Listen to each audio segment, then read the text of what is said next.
ओम श्री राधा कृष्णाभ्यां नमः। राधिका कृष्णौ वंदे आत्मा कलेवर रूपिणौ याभ्यां विना न वर्तन्ति जगताः माया विनिर्मितम्। प्यारे सज्जनों, पिछले दिन मैंने भगवान की मधुर लीला में महाराज का प्रकरण छेड़ा था और वो कथा आकर के वहाँ पर समाप्त हो गई जहाँ पर गोपियों ने भगवान श्री कृष्ण के उस कथन का अपने तर्क से खंडन किया जो वो कह रहे थे कि इतनी रात को पराये पुरुष के साथ आप लोगों का जंगल में रहना ठीक नहीं है, इसलिए अपने घर वापस हो जाओ, अपने पतियों की सेवा करो, देवर बछल बनो, उनके भाई बंधुओं का सेवा करो, अपने शिशुओं का पालन पोषण करो। ये पतिव्रता के धर्म हैं और स्त्री के लिए पतिव्रता से बढ़कर कोई दूसरा धर्म नहीं होता। तो भगवान के इस तर्क का खंडन किया उन लोगों ने ये कहकर कि प्रभु, जो शरीर किसी स्त्री का पति होती है तो क्या वास्तव में वो शरीर उसकी पति होती है?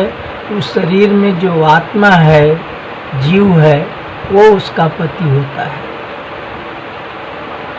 अगर वो जीव निकल जाता है उससे तो वही पत्नी जो उनको पति परमेश्वर मानती थी उसे ले जा करके श्मशान पे अपने हाथ से फूंक देती है। इस प्रकार से सिद्ध होता है कि वो शरीर उसका पति नहीं था, बल्कि उस शरीर में निहित आत्मा या जीव उसका वास्तविक पति था। और जब जीव पति था तो आप ही तो जीव के रूप में उस शरीर में निवास करते हैं। आप जगत आत्मा हैं, कण कण में रहते हैं, हर प्राणी की आत्मा है, उसकी देह में रहते हैं। आप ही के निकल जाने पर वो देह मृत हो जाता है, तो कैसे आप हमारे पति नहीं हुए? वास्तविक पति तो हमारे आप ही हुए और आपकी सेवा करना हमारे पति धर्म में बाधक नहीं होगा। ऐसा तर्क जब उन गोपियों ने भगवान से किया और अपनी जो है वो विह्वलता बताई, उनसे प्रार्थना किया कि प्रभु, हम आपकी दासियां हैं, हमें निराश न करिए, हमारी रुचि पूजिए, तो भगवान जो है उनके अनुकूल हो गए थे। वो उन्हें तिरछे नयनों से निहारते हुए मुस्किया दिए और जो है उस तरह से प्रेम रस जैसा उन्हें प्रदान किया, तो वो सब बहुत खुश हुई। मानो बड़ा उत्पल जो होता है, उत्पल माने बड़ी साइज का कमल, उत्पल की तरह सभी खिल गई। उनके चेहरे मानो बड़े कमल की तरह खिल गए और वो सब मिलकर के मानो कमल की क्यारी हो ऐसी लगती थी।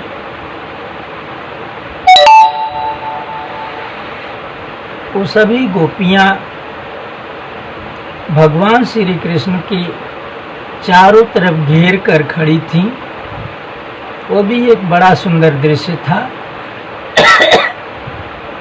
चंद्रमा के चारों तरफ जैसे प्रकाश की परिधि बनती है, उसी तरह से वो भगवान को घेर के खड़ी थीं और उनके बीच में भगवान की प्रियतमा श्री राधा जी थी। वो लगभग भगवान के बगल ही में थी। भगवान ने जो है अपनी प्रिया का हाथ पकड़ा और फिर बोलते बतियाते गोपियों के साथ आगे बढ़ लिए। भगवान उस समय आजानु लंबी बैजंती माला पहने हुए थे और बहुत ही शोभायमान लग रहे थे। राधा जी को उनकी सखियों ने खूब सजाया था। उनके रूप की भी कोई तुलना नहीं थी। उनकी बड़ी बड़ी चंचल आँखें, उनका बड़ा ही सुंदर मुखड़ा और उनके अंग अंग इतने सुंदर थे कि जहाँ आँख डालिए, निगाह डालिए, वहीं रुक जाती थी। तो इस तरह से सर्वांग सुंदरी राधा जी और अति ही मनहर भगवान श्री कृष्ण की जोड़ी बहुत ही शोभायमान लग रही थी। दोनों जने सखियों को साथ लेकर के आगे बढ़े। वहाँ से वृंदावन में जैसा कि तमाम छोटे वन बताए गए हैं, वृंदावन की दूरी 20 कोस की बताई जाती है और उसमें कई उपवन हैं। एक वन में एक ही प्रकार के वृक्ष होते हैं, जैसे कदली वन धरिए, उसमें सब कदली ही कदली यानी केला ही केला होता है। मालती वन तो वहाँ मालती ही मालती हैं। जूही वन तो जूही है। इस तरह से तमाम वनों से होकर के घूमते टहलते बोलते हंसते माँ के नैनों से तिरछा निहारते प्रेम रस प्रदान करते भगवान जो है वो कामवन पहुँच गए। कामवन के भी आगे उसी तरह की रस खेल करते हुए वो यमुना जी की रमण रेती कही जाती है। उस रमण रेती नामक एक पुलिन था उनका, उस पुलिन पर पहुंच गए। पुलिन कहते हैं कि नदी में जल की धारा के बीच टापू टाइप का एक उठा हुआ भूभाग, जो चारों तरफ से तो नहीं, एक तरफ से जाने का रास्ता छोड़ के बाकी चार शेष ओर से वो जल से घिरा होता है। लगभग गोलाई आकार में होता, गोले आकार में, उसी को पुलिन कहते हैं। वहाँ यमुना जी का एक पुलिन था। उसकी बालू बिल्कुल कपूर जैसी सफ़ेद और मुलायम थी। पुलिन के चारों ओर जो है यमुना जी में कुमुदनी के फूल खिले हुए थे। उनकी सुगंध लेकर के वहाँ बड़ी सुंदर बयार बह रही थी।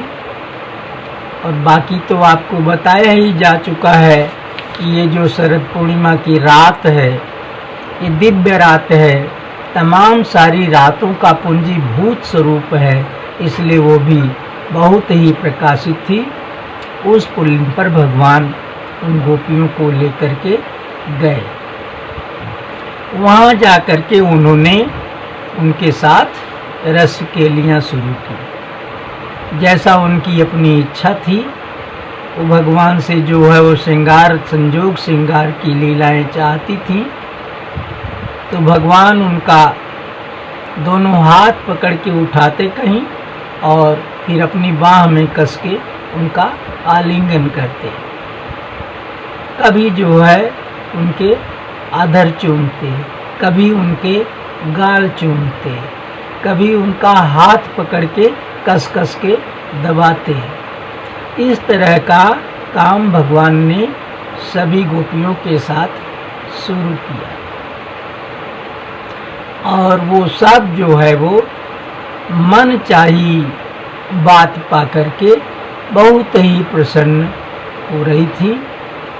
भगवान श्री कृष्ण उनके अंदर काम रस का उद्दीपन करने के लिए उनके उन अंगों का मृदु स्पर्श किया जिनसे काम वासना उद्दीपित होती है। जैसे उनकी चोटी है, उनकी जांघ है, उनकी नेबी है या उनके उरोज, इन सबको भी अपने हाथों से भगवान ने मृदुल स्पर्श दिया उन्हें, और उससे उनके अंदर कामोद्दीपन हुआ, बहुत ही प्रसन्न हुई, अपार सुख पाई।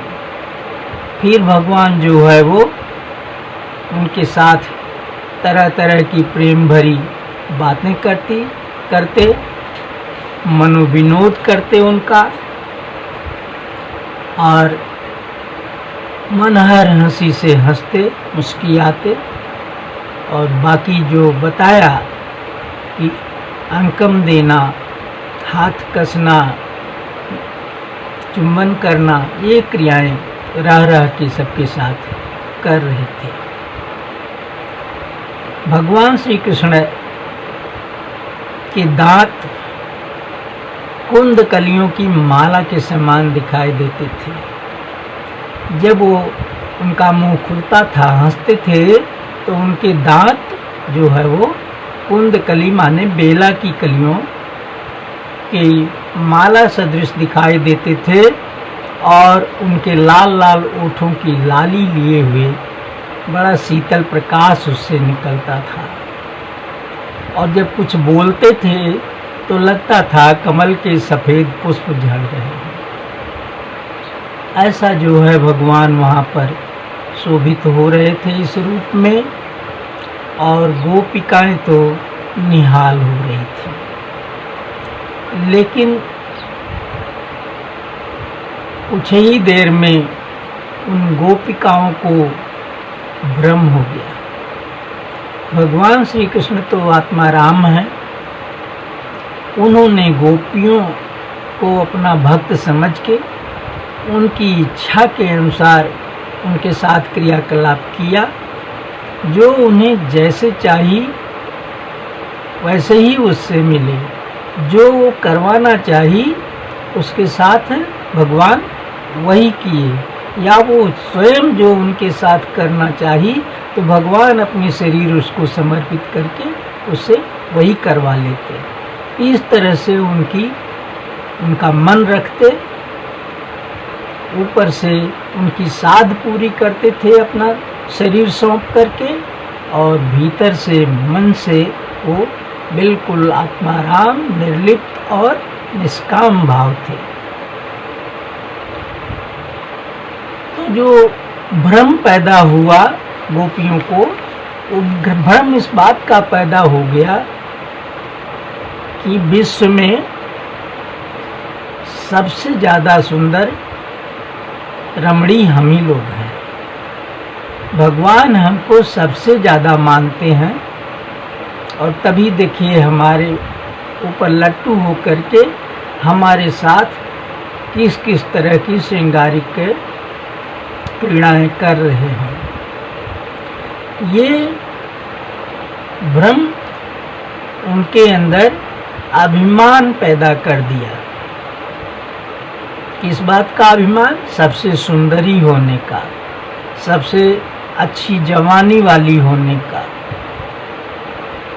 और भगवान तक के चित्त को चोर लेने वाली होने का ये अभिमान उनके अंदर पैदा हो गया। विश्व की सर्वश्रेष्ठ सुंदरी होने का अभिमान पैदा हो गया। भगवान श्री कृष्ण गर्वाहारी कहे जाते हैं,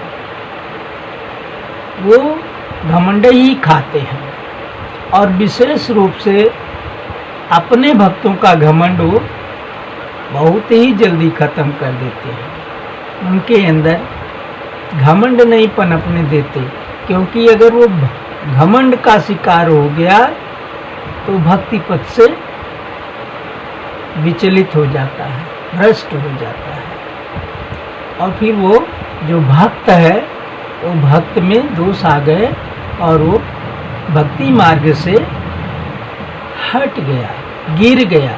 ऐसा होता है। इसलिए भगवान अपने भक्त को उस सतपथ से एक क्षण के लिए भी अलग नहीं देखना चाहते। अतः जैसे ही उनके अंदर किसी प्रकार का घमंड पैदा होता है तो उस घमंड को चूर चूर कर देते हैं। ये उदाहरण आप जो है हमारे पुराणों से आ सकते हैं। नारद जी का घमंड चूर किया, शंकर जी का घमंड चूर किया, ब्रह्मा जी का घमंड चूर किया, जिसी को घमंड हुआ दुर्वासा का घमंड चूर किया। उन्होंने किसी को बकाया छोड़ा नहीं। तो यहाँ जब गोपियों को घमंड हो गया तो भगवान इनका भी घमंड चूर करने के लिए अपनी प्रिया राधा का हाथ पकड़े वहाँ और उनके सहित अंतर्धान हो गए। जब वो वहाँ पर दोनों एक साथ अंतर्धान हो गए तब उन्हें याद आया कि अरे यह हम लोग क्या सोच रही थी, ये भगवान हम पे लट्टू थे। अगर लट्टू होते, हम पर मोहित होते तो हमें छोड़ के कहाँ चले जाते। वो तो हमें इस तरह से जो है परित्याग करके पता नहीं कहाँ चले गए। अब उन्हें ये भी नहीं पता है कि राधा भी साथ में गई है, जबकि भगवान राधा जी को साथ लेके अंतर्धान हुए थे। पर गोपियाँ तो जो है वो केवल उस समय कृष्ण को निहार रही थी, उनके जो है प्रेम रस में मग्न थी और उनके अंतर्धान होते ही उनके चित्त की विह्वलता बढ़ गई, इसलिए वो प्रिया का ख्याल नहीं रह पाया। अब वो व्याकुल हो गई, उनको भगवान की जो तत्कालिक प्रेम रस की क्रीड़ाएँ थी वो याद आ रही थी कि कैसे वो उन्हें गले लगाते थे, कैसे उनका हाथ दबाते थे, कैसे उनका चुंबन लेते थे, किस तरह से जो है उन्हें निहारते थे, किस तरह से उनकी प्रशंसा करते थे उनके रूप की। ये सब बातें याद कर करके और उनकी भगवान स्वयं की जो है उनकी मधुर मुस्कान, उनकी बाकी चितवन, उनकी चाल ढाल, ये सब याद करके वो छटपटाने लगी। ऐसा छटपटा रही थी मानो जल से मछली निकाल के बाहर फेंक दी गई और उन्हें ढूंढने लगी। कुछ क्षण के लिए वो बेहोश भी हो जाती और जब अचेतावस्था से फिर से होश में आती तो हा प्यारे, हा प्रीतम, हा प्राणनाथ, हमें छोड़ के कहाँ चले गए, हम सब आपकी दासियां हैं और आप ही के सहारे हमारा जीवन है, हमें छोड़ के आप जो है इस तरह से न जाइए, फिर से प्रकट होइए, मिलिए हमें, हम बहुत ही व्याकुल हैं।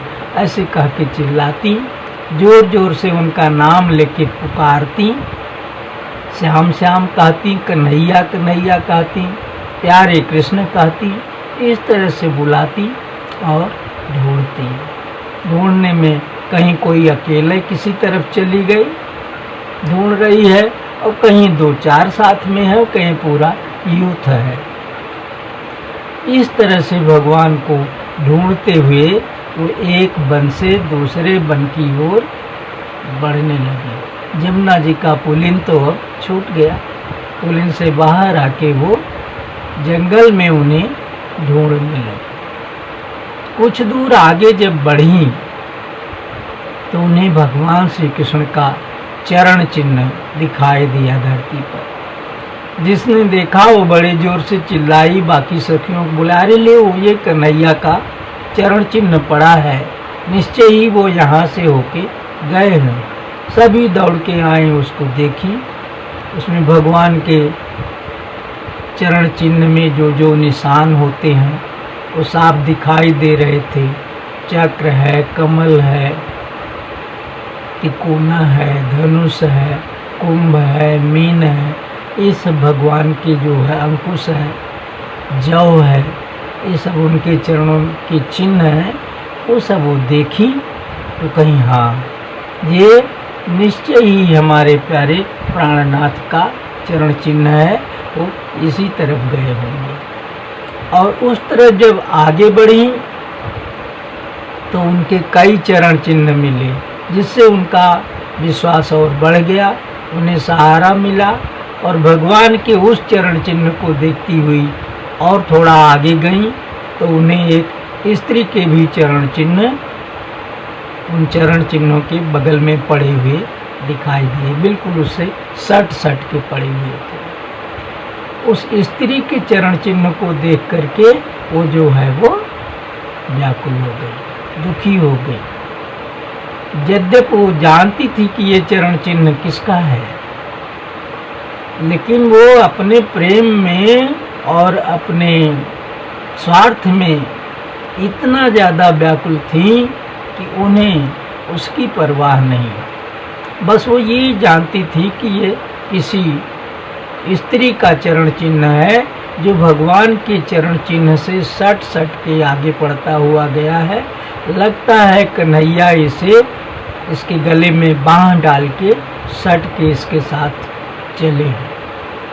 इससे उन्हें जो है वो जलन पैदा हो रही थी, बहुत दुखी थी और कह रही थी कि अरे ये कौन गोपी है, कितनी बड़भागिनी है ये कि हमारे प्यारे श्याम सुंदर को इस कदर पसंद आ गई कि हमें छोड़ करके वो इसको लेकर के ऐसे जंगल में विहार, एकांत विहार कर रहे हैं। फिर जो है कुछ दूर चली, सोच रही हैं कि ये चरण चिन्ह वास्तव में जिस भी गोपी के हैं, तो चाहे जो हो वो हमारे प्रभु की आराधिका अवश्य है। प्यारे सज्जनों, यहाँ पर हम थोड़ा सा आपको इंगित करना चाहते हैं कि श्रीमद् भागवत महापुराण में राधा जी का नाम पूरे पुराण में कहीं नहीं लिखा है। क्यों नहीं लिखा है, इसके आगे तमाम अलग अलग मत हैं। कुछ लोग तो ये कहते हैं कि राधा जी भागवत के लेखक महर्षि व्यास की गुरु थी, इसलिए उन्होंने नहीं लिखा। पर ये बात तर्क की कसौटी पर सही नहीं निकलती, क्योंकि महर्षि व्यास ने ही तो दूसरे पुराण भी लिखे हैं, ब्रह्मवैवर्त पुराण। और ब्रह्मवैवर्त पुराण में राधा जी का उन्होंने बड़े विस्तार से वर्णन किया है, तो इस भागवत में क्यों नहीं किया। और भागवत में बस राधिका की जगह पे आराधिका शब्द वही एक बार यहाँ आया है, जो मैंने अभी आपको बताया कि वो ये अनुमान लगाएं कि चाहे वो जो हो, पर वो है हमारे प्रीतम की आराधिका। तो इसी को लोग कहते हैं कि वो राधा की ओर संकेत करता है ये शब्द। जैसा भी हो, इससे हमारा मतलब नहीं। फिर वो व्याकुल सखियाँ जो हैं वो राधा जी के और भगवान के चरण चिन्हों को देखते हुए जब और आगे बढ़ी, और साथ ही साथ वो पुकारती भी थी, बुलाती भी थी कन्हैया को, और आपस में भी जो है वो उनकी चर्चा करती थी। तो उन्होंने जो है वो एक जगह जा कर के देखा कि अब उस स्त्री के पैर नहीं पड़े हैं, केवल श्याम सुंदर के पैर हैं, और वो पैर के जो चिन्ह हैं वो गहरे हैं। यानी लगता है कि पैर जो है वो जमीन में थोड़ा धंस के पड़ा है।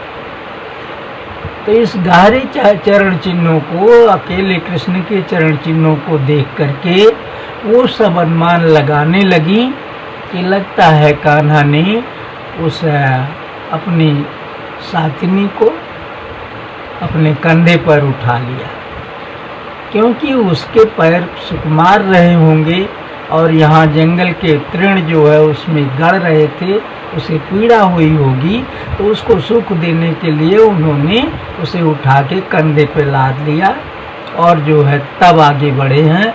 और तभी ज़्यादा बोझ हो जाने की वजह से इनके पैर धंसे पड़े, ऐसा अनुमान करती हुई फिर वो आगे जब बढ़ी तो एक जगह देखी कि अब भगवान के पैर के चिन्ह आधे पड़े हैं। यानी पंजे का निशान है, एड़ी के निशान नहीं है। वहाँ भी ये अनुमान उन लोगों ने लगाया कि लगता है कन्हैया यहाँ पर अपनी उस प्रिया को उतार दिए हैं कंधे से और इन लताओं से पुष्प चुनने के लिए उझक के पुष्प चुना है, तभी उनके पंजे पड़े हैं, एड़ी उठ गई है, उसके निशान नहीं है। और ऐसा सोच करके वो फिर बहुत दुखी हुई कि अरे यहाँ तो कन्हैया ने वो पुष्प चुन के उसकी बेनी में गुहा होगा और उसे उसके साथ जो है रसकेल किया होगा। अरे वाह, कितनी सौभाग्यशालिनी है वो, और आज कन्हैया को कितना कसके प्यारी लगी है। ऐसा कह के आही भरती हुई वो और आगे बढ़ी और भगवान को ढूंढती हुई, पुकारती हुई व्याकुल मन से उनका झुंड जो है वो आगे की तरफ बढ़ रहा था। उधर भगवान श्री कृष्ण जब राधा जी को लेकर के उस रमण रेती से अंतर्धान हुए तो वो भी उनको लेकर के विभिन्न वनों से होते हुए उनका हाथ पकड़ के उनसे प्रेम की बातें करते हुए आगे बढ़ रहे थे। और उन्हें जहाँ ज़रूरत होती, मन कहता दोनों जने एक दूसरे से छपट जाते, उनका कस कस के आलिंगन करते, आपस में जो है वो जितनी भी संयोग श्रृंगार के क्रीड़ाएँ हैं वो सब करके एक दूसरे को आनंद देते। और फिर मन कहता बैठ लेते, मन कहता फिर आगे बढ़ जाते। ऐसा करते हुए वो जो है वो केतकी वन पहुँचे। केतकी वन के पास जब गए तो वहाँ पर एक संकेत बट नाम का बहुत विशाल बट वृक्ष था, जिसकी शाखाएं कोसों में बताई जाती हैं और बड़ी ही सघन छाया, बड़ा ही सुंदर था। वहाँ दोनों जने बैठ के उसके नीचे फिर जो है अपना प्रेम मिलन और प्रेम की बातें करते थे। भगवान उन्हें रह के जो चीज़ पूछती थी राधा जी उनकी समझ में नहीं आती थी, उन बातों को बताते थे। उसके पीछे कहीं कोई गोपनीय इतिहास है तो वो भी बताते थे। ऐसे वहाँ दोनों जने बैठ के समय काट रहे थे। भगवान ने उनका जो है वो श्रृंगार किया, राधा जी ने भी उनका श्रृंगार किया। भगवान ने उनकी बेड़ी में पुष्प लगाए और उनके शरीर को दूसरे ढंगों से जैसे भी श्रृंगारित करना था किए। राधा जी ने भी उनके बाल सुलझाए, उसमें बलयता दी। फिर दोनों जने एक दूसरे के गाल व माथे पर पत्र रचना किए। ये पहले के श्रृंगार करने के तरीके थे।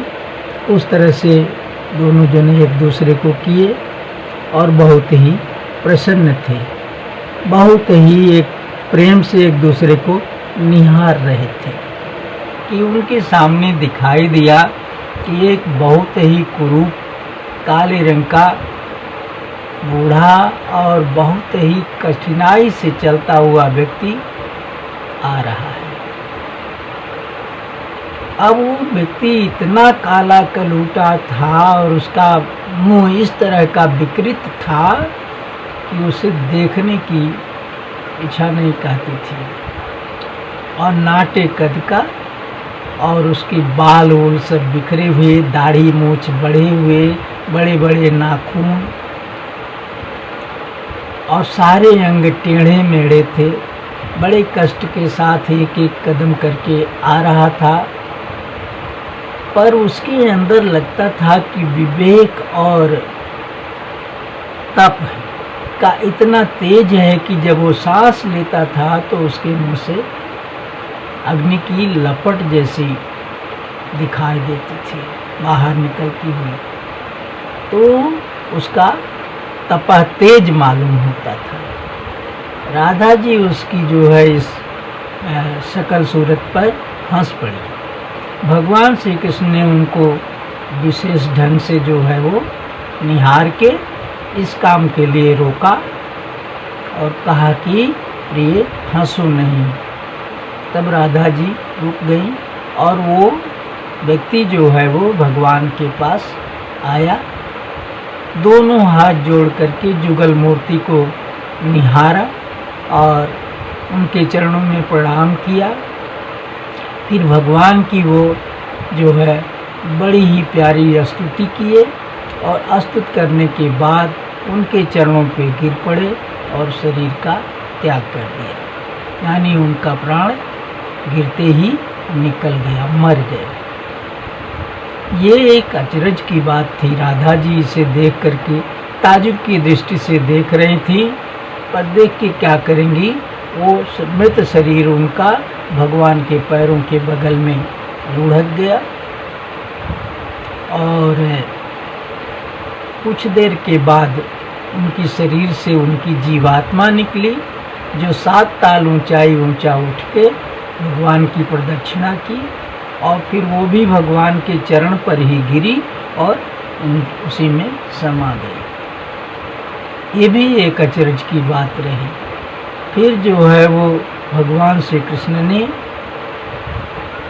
काठ, चंदन के काठ को बटोर बटोर के या चाहे जहाँ से जंगल में लाए उसकी चिता बनाए, अपने हाथ से वो महाशय को, उसकी लाश को उस पर रखा और उसे अग्निदान करके उनका दाह संस्कार किया।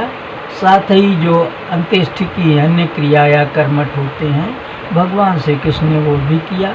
और ये सब करते हुए भगवान रो पड़े थे, रो रहे थे, बहुत दुखी थे। ये सब करने के बाद कुछ देर में देखा कि गोलोक धाम से एक दिव्य विमान आया।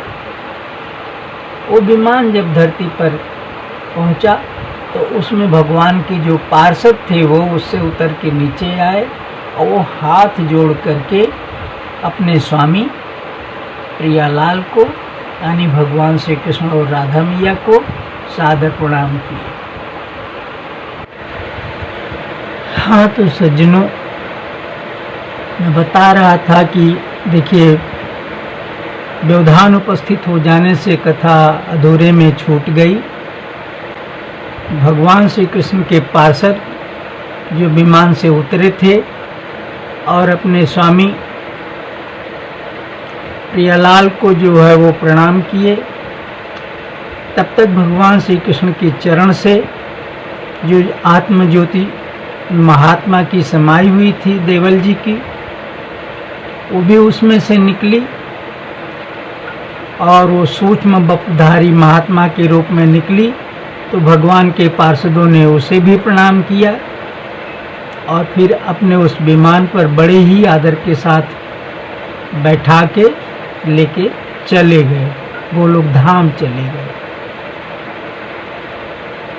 ये सब कुछ देखने के बाद राधा जी ने भगवान से पूछा कि हे स्वामी, ये महात्मा कौन थे जिसकी मरने के बाद आपने अपने हाथ से जो है वो अंतिम क्रिया किया, जिसके लिए आपके रो पड़े धो करके, आपकी आंखों से आंसू बहे।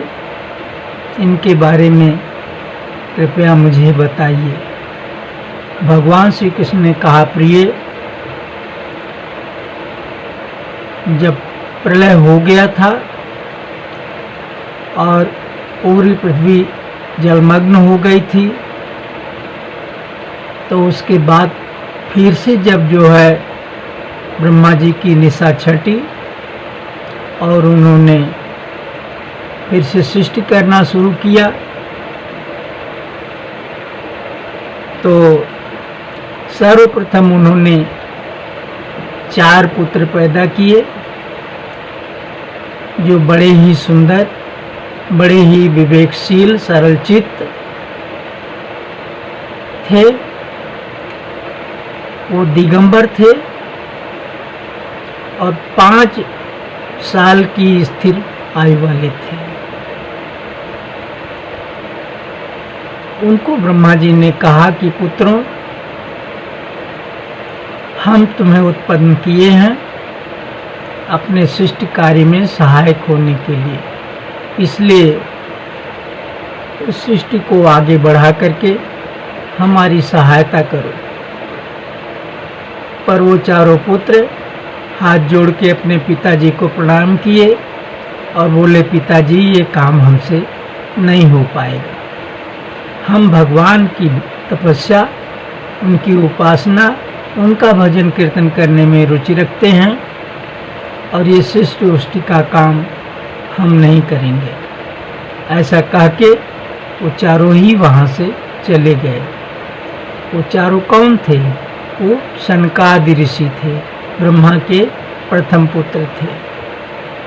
सनकादि इसलिए कहा जाता है कि सनक आदि, उनके नाम थे सनक, सनंतन, सनातन और सनत कुमार। तो पूरा चारों नाम न लेकर के सनकादि कह दिया जाता है। तो वो चारों ऋषि वहाँ से चले गए जब, तो ब्रह्मा जी को बड़ा कष्ट हुआ। कष्ट होना स्वाभाविक भी था, क्योंकि जब भी पुत्र पिता की अवज्ञा करते हैं तो पिता को हार्दिक कष्ट होता है। पर उसके विषय में ब्रह्मा जी ने कुछ नहीं बोला। आगे उन्होंने नारद जी की रचना की, उनसे भी वही काम कहा जब, तो वो भी मना कर दिए। जब वो मना कर दिए तो ब्रह्मा जी को क्रोध आ गया और उन्होंने जो है इन्हें श्राप दे दिया। बहरहाल इस श्राप की कथा, नारद जी की कथा इस कथा से थोड़ा अलग है, इसलिए इसको आगे न बढ़ा के हम महारास लीला की जो कथा है उसी में सीमित रहेंगे। तो नारद जी के भी बाद ब्रह्मा जी ने अपने विभिन्न अंगों से 16 महर्षियों को जन्म दिया। उनके नाम हैं अंगिरा, वशिष्ठ, ओढ़, कश्यप, अत्रि, पुलह, पुलस्त, मरीच, प्रचेता आदि। 16 नाम हमें याद नहीं है, पर 16 जन के ये नाम थे। अपने इन 16 पुत्रों से भी ब्रह्मा जी ने अपना वही पिछला ही प्रश्न फिर किया कि हम आप लोगों को पैदा किए हैं सृष्टि कार्य में सहयोग के लिए और चाहते हैं कि आप हमारा सहयोग करें, तो आपके क्या विचार हैं?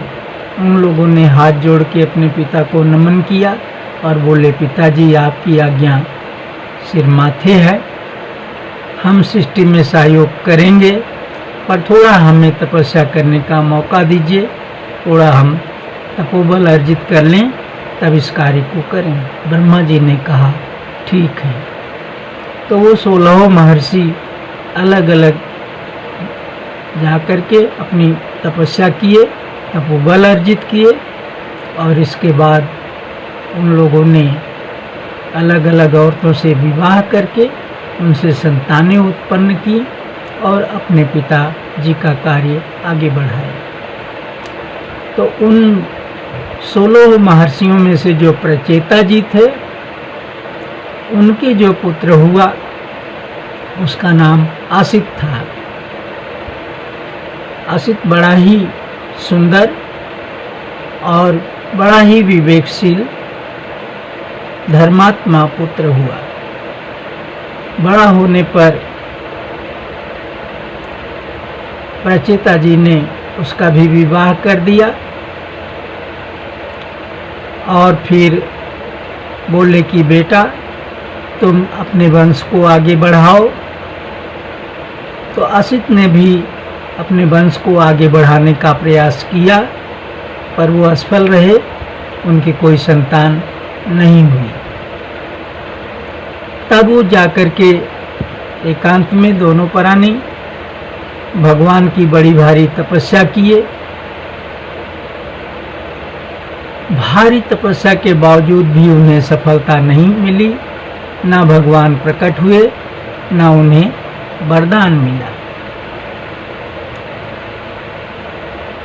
तब जो है वो दोनों जने बहुत ही दुखी हो गए और बहुत दुखी होकर के उन लोगों ने काठ की लकड़ियाँ काठ इकट्ठा करके उसमें अग्नि जलाई और आत्मदाह के लिए वो उद्यत हो गए। तभी जो है आकाशवाणी हुई कि हे महर्षि, आप आत्मदाह न करिए, आपकी अभिलाषा पूरी होगी। आप दोनों जने यहाँ से भगवान शिव के लोक में जाइए, वो आपको एक मंत्र बताएंगे, उस मंत्र को आप सिद्ध करिए और जब आपका मंत्र सिद्ध हो जाएगा तो आपकी अभिलाषा पूरी हो जाएगी। ये आकाशवाणी सुनकर के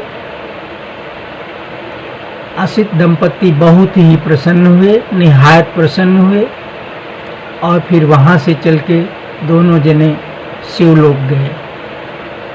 भगवान शंकर जी अपने आसन पर बैठे थे, उन्हें देख करके दोनों जने हाथ जोड़ के प्रणाम किए, सिर झुका के।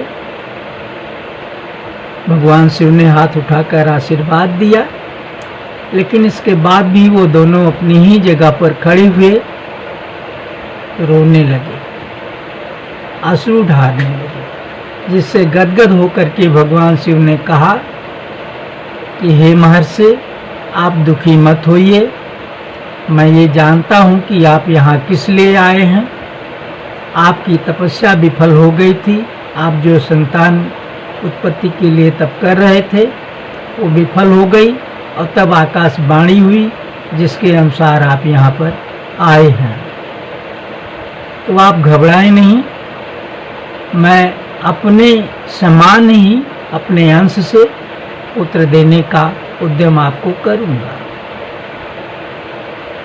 फिर वो अपने आसन से उतरे शिव जी और असित जी को अपने बगल में बैठा के उन्हें राधा जी का 16 अक्षर का मंत्र दिया। वैसे भगवान श्री कृष्ण ये कथा राधा जी को बता रहे हैं संकेत वट के नीचे, तो उन्होंने ये नहीं बताया कि आपका मंत्र दिया। उन्होंने कहा कि भगवान शिव ने 16 अक्षर का उनको मंत्र दिया। उस मंत्र को जगाने के लिए उसकी पूजा विधि बताई, स्तोत्र बताया, उनको विश्व विजय नामक कवच दिया और उसका पुरस्चरण बताया। ये सारी क्रियाएं बताने के बाद बोले कि ब्राह्मण, अब आप दोनों जने जाइए खुशी से और इस मंत्र को जगाइए। जब ये मंत्र सिद्ध हो जाएगा, इस मंत्र की देवी आपको दर्शन देंगी और तब आपकी अभिलाषा पूरी हो जाएगी। बहुत ही प्रसन्न होकर के दोनों प्राणी भगवान शंकर को प्रणाम किए और वहाँ से चल के फिर अपने घर आए। अपने घर आकर के उन्होंने उस मंत्र को जगाना शुरू किया। 100 वर्ष तक उन्होंने वो कार्य किया। 100 वर्ष बाद जा कर के वो मंत्र सिद्ध हुआ। जब उनका मंत्र सिद्ध हो गया, तब जो है राधा जी गोलोक धाम से जाकर के उन्हें दर्शन दिए। तो भगवान श्री कृष्ण उनसे कह रहे हैं कि प्रिय, तुम ही वो देवी हो जिसका वो मंत्र था और तुम्हें याद नहीं है, मौके पर तुम ही जाकर के असित महाराज को मंत्र सिद्ध होने पर दर्शन दी थी और उन्हें आशीर्वाद दिया था कि ब्राह्मण, आपके बहुत ही ज्ञानी पुत्र प्राप्त होगा, पैदा होगा। ऐसा कह के आप तो चली आई गोलोक धाम और 9 महीना बाद जो है उनके एक पुत्र रत्न पैदा हुआ जो भगवान शिव के अंश का था और उन्हीं समान तेजस्वी, साथ ही वो बहुत ही रूपवान, गुणवान और विवेकशील था। असित दोनों प्राणी उसे पाकर के बहुत खुश हुए। उसका नाम देवल रखा। वो देवल भी जब बड़े हुए तो उनको उनका जो है रत्नमालावती नाम की एक सुयोग्य कन्या से विवाह कर दिया। उस अपनी प्रिय पत्नी के साथ देवल जो है वो बहुत वर्षों तक दाम्पत्य सुख का भोग किए, संतानें भी पैदा की और बड़े आराम से रह रहे थे। फिर वो गृहस्थ जीवन से विरक्त हो गए। अब उनका काम भगवत चिंतन और धर्मरत रहना रह गया। गृहस्थ जीवन से संबंध उन्होंने तोड़ लिया। कुछ दिन बाद एक दिन रात को वो अपनी पत्नी को सोती छोड़ करके तपस्या के लिए घर छोड़ के बाहर चले गए। जैसे भगवान बुद्ध अपनी पत्नी यशोधरा को छोड़ के चले गए थे। सुबह होने पर जब वो उनकी पत्नी जगी और अपने प्रियतम को वहां नहीं पाई तो बहुत व्याकुल हुई। उनके लड़के आदि ने उन्हें ढूंढा ढांढा इधर उधर, पर कहीं जब कुछ पता नहीं चला तो मारे दुख के जो है रत्नमालावती ने अन्न और जल का त्याग कर दिया और उस निराहार अवस्था में उनके शरीर सूखती सूखती एक दिन जो है वो निष्प्राण हो गई। शरीर त्याग करके वो तो गई सतियों की अगुवाई करने और बेटे ने उनकी अंत्येष्टि याद किया।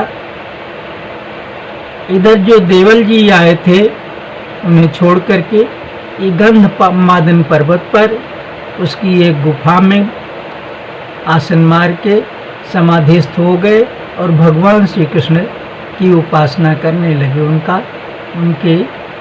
उनका ध्यान भजन करके उनका तप करने लगे। भगवान श्री कृष्ण ने राधा जी को बताया कि हे प्रिय,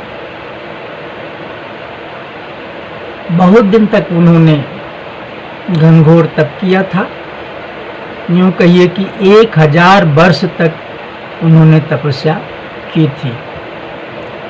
1000 वर्ष की तपस्या के बाद भी भगवान का दर्शन नहीं हुआ था, तो अभी वो तपरत ही थे।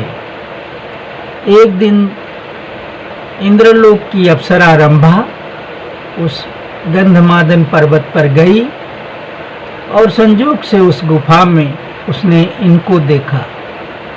वो इनके रूप पर मोहित हो गई।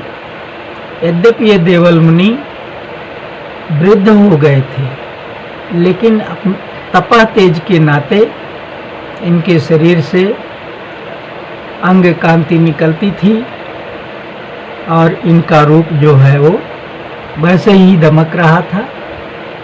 शरीर भी पूरा स्वस्थ ही था। वृद्धावस्था के लक्षण कम दिखाई देते थे।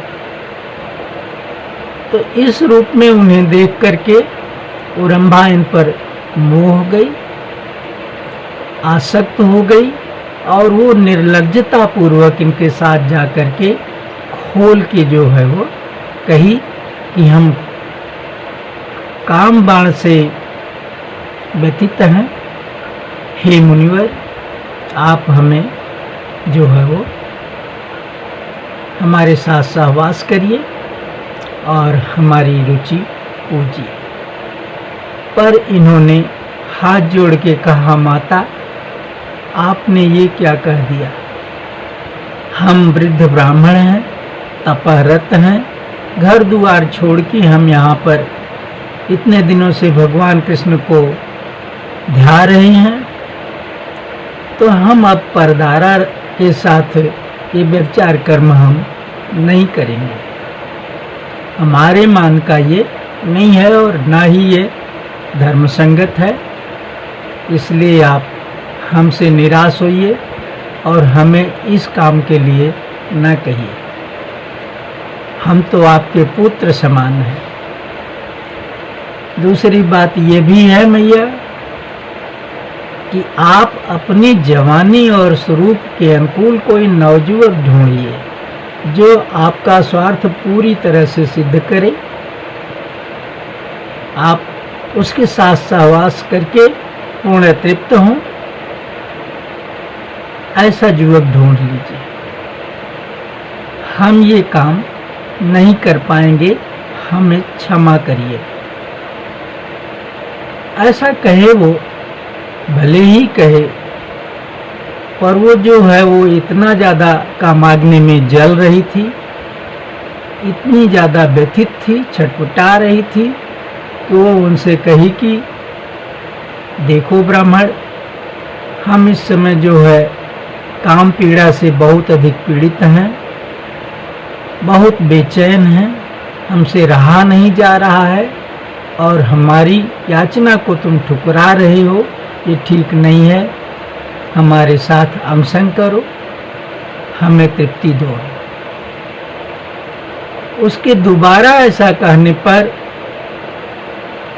देवल मुनि ने चुप साध लिया, आंखें मूंद ली और फिर से ध्यान निष्ठ हो गए। जब ये ध्यान लगा लिए तब वो जल के अंगार हो गए, क्रोध के मारे बेकाबू हो गई और उसने इनको श्राप दे दिया कि अरे नीच ब्राह्मण, तुमने हमारी याचना को ठुकरा दिया।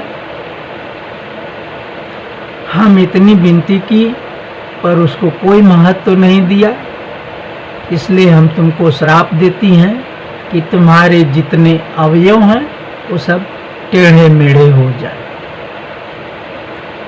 और तुम्हारा शरीर काजल से भी ज़्यादा काला हो जाए, मुंह इस तरह का विकृत हो जाए कि उसे देखने की किसी की इच्छा न कहे और पूरे विश्व में निरादर और निंदा का पात्र हो जाए। साथ ही तूने जो भी तपा तेज अर्जित किया है, जो पुण्य प्राप्त किया है तपस्या से, भगवान की उपासना से, वो सारे पूर्व तप तुम्हारे इसी क्षण नष्ट हो जाए। ऐसा श्राप दे करके वो अपना पंख पसारी और उड़ के चली गई। परी थी ना। अब देवल मुनि जब तक उसको बोलते सुन रहे थे तब तक तो आंख मूंदे हुए थे, लेकिन जब चली गई उन्हें आभास हुआ कि अब यहाँ नहीं है वो, तो उन्होंने अपनी आंख खोली और अपना शरीर देखा तो जैसा वो कही थी वैसा ही हो गया था। उनके 8 प्रधान अंग टेढ़े मेढ़े हो गए थे, उनका शरीर एकदम काला कलूटा कोयला सा हो गया था, उनका मुंह इस तरह से विकृत हो गया था कि स्वयं भी उसे देखने की रुचि उनकी नहीं हो रही थी। बहुत ही दुखी हुए, इतना दुखी हुए कि उनसे रहा नहीं गया। वो अपने मन में सोचे कि मैं धर्म के मार्ग पर चल रहा था, अच्छा काम कर रहा था और अच्छा करते हुए बुरा परिणाम मिला, धर्माचरण करने के नाते दंड मिला, इसलिए अब ये शरीर लेके मेरा जीना उचित नहीं है। और उन्होंने जो है वो लकड़ियाँ इकट्ठा करके उसमें आग लगाई और उसमें कूद के आत्मदाह करने का निर्णय लिया। भगवान श्री कृष्ण कह रहे हैं कि हे प्रिय, जब वो उस आग में कूदने चले तो मैं तुरंत वहाँ प्रकट हो गया और उनको रोक दिया। उनसे कहा कि महर्षि, आप ये क्रिया मत करिए, आप आत्मदाह मत करिए। आप हमारी उपासना कर रहे थे ना, लीजिए हम आपके सामने प्रकट हैं और आपसे प्रसन्न हैं। आपकी तपस्या पूर्ण हुई है, आप जो है अब दुख ग्लानि छोड़ करके संतोष पाइए और शरीर को मत जो है वो अपने को जलाइए। समय आने पर आप पुनः हमसे प्राप्त भेंट होएगी, हमको प्राप्त हो जाएंगे। मेरा आश्वासन पा करके उनके मन में प्रसन्नता आ गई, उनका दुख दूर हो गया और उन्होंने अपना वो निर्णय त्याग दिया। अब उनका टेढ़ा मेढ़ा शरीर देख करके मैंने ही कौतूहल बस उनका अष्टावक्र नाम रख दिया। 8 अंगों से टेढ़े थे, इसलिए अष्टावक्र नाम धर दिया। हे राधे, ये वही देवल मुनि हैं, वही अष्टावक्र मुनि हैं जो आज यहाँ पर देखिए इस तरह से मेरे पैर पे गिर के शरीर त्याग दिए और सूक्ष्म शरीर से गोलोक धाम गए। तो उनको मैंने आदेश दिया कि हे महर्षि, अब आप यहाँ गंधमादन पर्वत छोड़ करके आप मलयाचल पे चले जाइए और वहाँ मेरी तपस्या करिए और मेरे मिलने के समय की प्रतीक्षा करिए। मेरा आदेश मान करके वो वहाँ से मलयाचल पे चले गए। वहाँ पर जो है उन्होंने एक गुफा में समाधि लगाई और मेरा भजन किए, मेरा ध्यान किए, अन्न जल त्याग दिए थे। इसलिए इनकी जो भीतर की जठराग्नि थी ना, इनकी हड्डी मांस मज्जा सब जला के खत्म कर दी थी। इनके शरीर में ऐसा कुछ बचा ही न था, केवल चर्म से ढका हुआ एक ढांचा सा था। यही कारण है कि ये जो है जब सांस लेते थे तो इनके मुंह से लपट सी निकलती थी।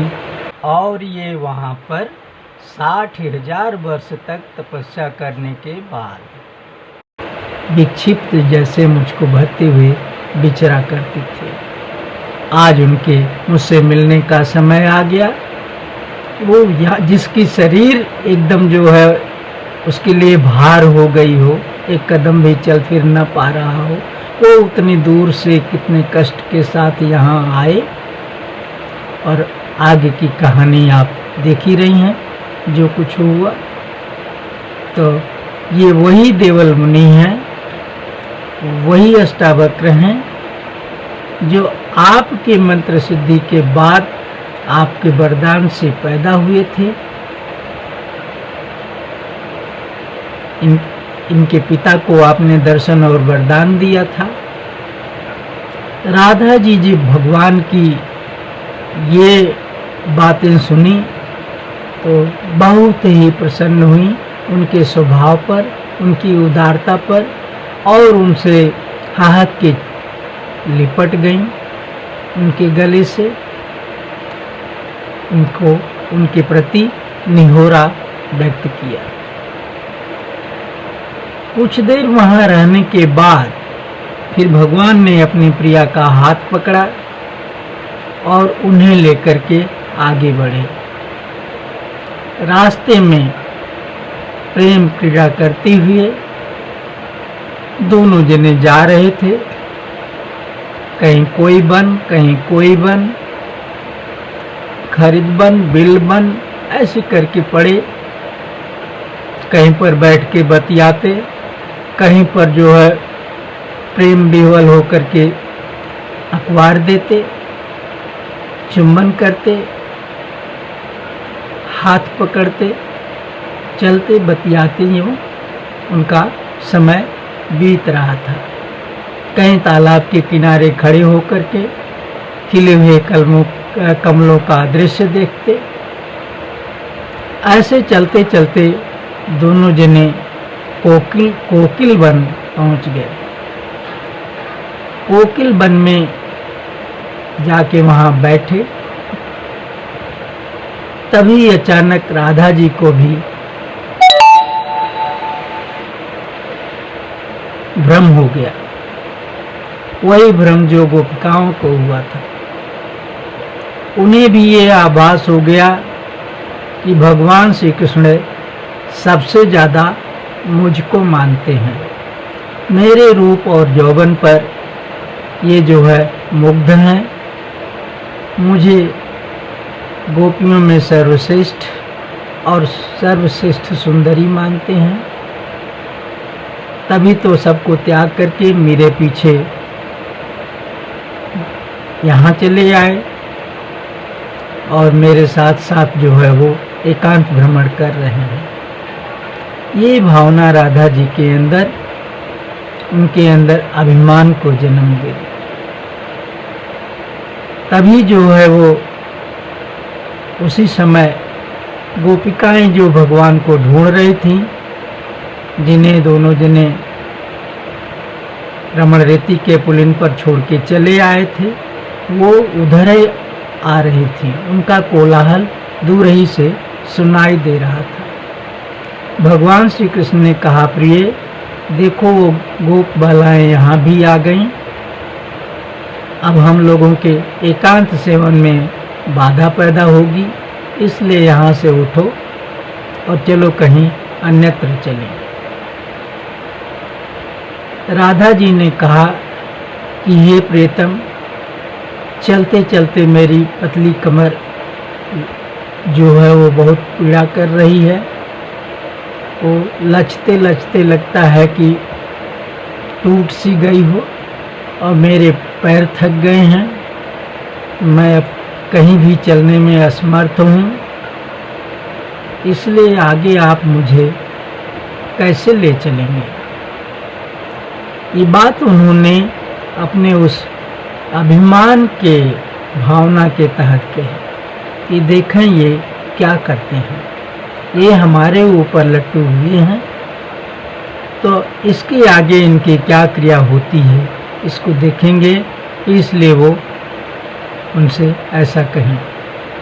भगवान श्री कृष्ण से क्या छिपा है, उन्होंने जो है वो उस बात को जान लिया। हे सज्जनों, यद्यपि राधा जी भगवान श्री कृष्ण का दूसरा स्वरूप मानी जाती हैं, कहा जाता है कि राधा और कृष्ण में जरा सा भी अंतर नहीं है। वे दोनों एक दूसरे से इस तरह से अभिन्न हैं जैसे दूध से उसकी सफ़ेदी, वायु से उसकी गंध, अग्नि से उसकी दाहकता और जल से उसकी शीतलता। इतना अभिन्न होते हुए भी राधा जी के मन में ये घमंड का बिरवा उगाया। अपने रूप लावण्य पर उन्हें घमंड हो गया और सोची कि यही जो है कन्हैया को अपने बस में किए हुए है और तभी ये मेरे पीछे पीछे चल रहे हैं। भगवान श्री कृष्ण जो है वो अपने भक्तों का, जैसा मैंने बताया, अभिमान रहने नहीं देते, उसे तोड़ जरूर देते हैं। इसलिए राधा जी का भी अभिमान वो बचने नहीं देंगे। उन्होंने कहा कि हे प्रिय देखो, जो दूसरी गोप बालाएं हैं वो भी मुझको तुम्हारे ही जैसा प्यार देती हैं, मुझको मानती हैं, पर तब भी मैं उनको छोड़ करके अकेले तुम्हारे पीछे दौड़ रहा हूँ, तुमको इतना मानता हूँ और तुम जो है वो इस तरह से मुझसे कह रही हो, ये ठीक नहीं है। उठो और अपनी मौज से धीरे धीरे संभर संभर के जैसे चल पाओ चलो, पर यहाँ रहना अब ठीक नहीं है, नहीं वो गोपियाँ आ जाएंगी तो हमारा एकांत भंग हो जाएगा। पर राधा जी जो है वो तो दूसरा कुछ सोच के बैठी हुई हैं। वो भगवान कृष्ण की बात काहे को माने। वो उठ के खड़ी हुई और उन्होंने कहा कि हे श्याम सुंदर, मुझसे एक कदम भी आगे नहीं बढ़ा जाता। अब अगर आप मुझको दूसरी जगह ले चलना चाहते हैं तो स्वयं सोचिए कि आप मुझे कैसे ले चलेंगे। ऐसा कह के वो जो है वो मान करके अपना मुंह पीछे की ओर फेर के खड़ी हो गई। भगवान ने देखा कि राधा जी तो माननी हो गई, अब ऋषियाँ आ गई, कुहाड़ गई। तो उन्होंने कहा देखो प्रिय, हमसे ऋषि ही मत हो, कुहाओ नहीं, मान न करो। तुम अगर एक कदम भी अपने पैर से नहीं चल सकती हो तो एक काम करो, मेरे कंधे पर बैठ जाओ और मैं तुमको ढोके ले चलता हूँ। वो बोली हाँ ठीक है, मुझको अपने कंधे पे चढ़ा लीजिए और जहाँ चाहे तहाँ ले चलिए। तो भगवान जो है वो धरती पर बैठ गए और उन्होंने कहा कि आओ प्रिय, मेरे कंधे पर चढ़ जाओ। राधा जी चट से भगवान श्री कृष्ण के ऊपर चढ़ने चली। उन्होंने जैसे ही अपनी टांग उठाई, उनके कंधे पर रखें, तैसे भगवान अंतर्धान हो गए और उनका गोड़ घप से भूमि पड़ गया। अब वो देखें तो वहाँ कन्हैया ही नहीं है। उनकी भी वही दशा हुई जो गोपियों की रमण रेती में हुई थी, उससे ज़्यादा ही हुई। अब उनकी आँख खुल गई और बहुत दुखी हुई, बेहोश हो गई, अचेत एकदम। और कुछ देर बाद फिर से जब उन्हें चेत हुआ तो वो भूकर के रोने लगी, तमाम अनुनय विनय करने लगी कि हे श्याम सुंदर, हमें क्षमा कर दो, हे प्यारे प्रकट हो जाओ, हम बहुत दुखी हैं, हमने गलती किया, हमें माफ़ कर दो, हम आपकी दासी हैं और हमसे तुरंत हम दर्शन दे के मिलो, ऐसा कहने लगी। पर भगवान कहाँ मिल रहे हैं। जब भगवान नहीं मिले तो फिर वो वहाँ पर अचेत होके पड़ गए, जैसे कोई कनक लता या चंपक लता सूख करके मुरझा के पड़ी हो, उसी तरह से उनकी देह वहाँ पड़ी थी। तब तक वो उनकी सखियाँ जो गोपियाँ थीं वो ढूंढती ढांढती वहाँ आ गईं। वो जब देखी करे ये तो राधा जी हैं, यहाँ कैसे, और बेहोश, तो झटपट उन लोगों ने उन्हें चेत में लाने का उद्यम किया। कोई उनका सिर लेके गोद में बैठ गई, कोई उनके वस्त्र जो है सुलझा दिए और कोई जो है वो वहाँ से बड़े बड़े पात तोड़ के बेना हाँकने लगी, कोई जाकर के कहीं से थोड़ा पानी लाके उनके मुंह पे छींटा मारने लगी। इस तरह से वो सब जो है वो उन्हें जगाने का उद्यम करने लगे। थोड़ी देर बाद राधा जी को जब चेत आया तो सब पूछने लगी कि अरे प्यारी, तुम यहाँ कैसे आई, कैसे तुम्हारी ये दशा हुई, बताओ ना, हम लोग बहुत दुखी हैं, तुम बिल्कुल बेहोश थी, किसी तरह से होश पाई, सब हाल हमको बताओ। तो राधा जी ने जो है वो सारी कथा फ्रॉम A to Z बता दी। उनकी दशा देख करके वो सब बहुत दुखी हुई, तो बोली कि धीरज धरो प्रिय, श्याम सुंदर हम लोगों को इस तरह से नहीं त्याग देंगे। उन्होंने जो है हमारे साथ जो चाल चली है उसकी चिंता न करो, फिर से वो मिलेंगे, चलो उन्हें ढूंढा जाए।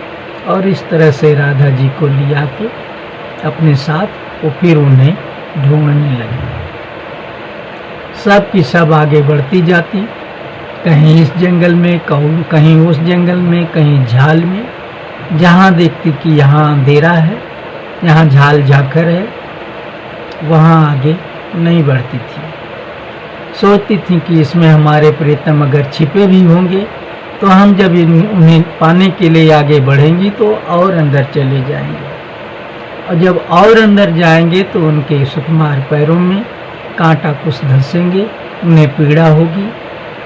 ये पीड़ा जो है वो हम उनको नहीं देना चाहती, इसलिए चलो आगे नहीं बढ़ती हैं, दूसरी तरफ ढूंढती हैं।